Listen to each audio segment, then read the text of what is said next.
Okey, semalam Faz ambil gambar dengan Kak Sharifah Shahura. Memang Faz minat daripada dulu. Aku dah dia hebat. Mana nak ambil gambar dengan dia tau. Lepas tu ambil gambar dengan Kak Rita ke? Nak Kak Rita lah. Rita dah ni lah kan, dia muda juga kan. Okey, lain sekali nak kena cakap ni. Kami ni geng. Kami geng.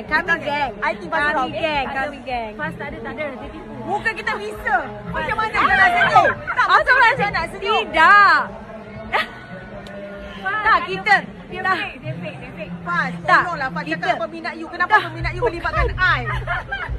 I don't Salah think. I. Kadang-kadang bukan peminat saya. Kadang-kadang orang yang menyamar sebagai peminat saya nak melaga-lagakan. Kena percaya tu. Berderet tau. It's not my fan.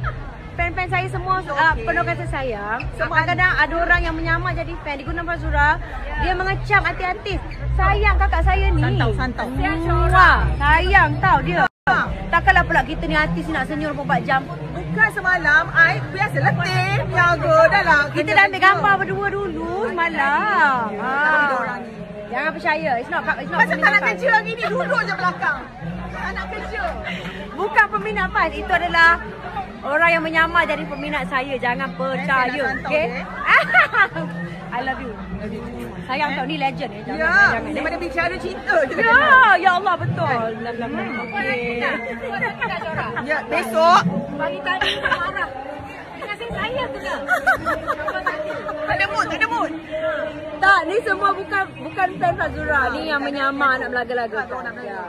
Okay? Baik Faz datang terang kat sini. Yes. Dah tak balik hari ni. Jangan.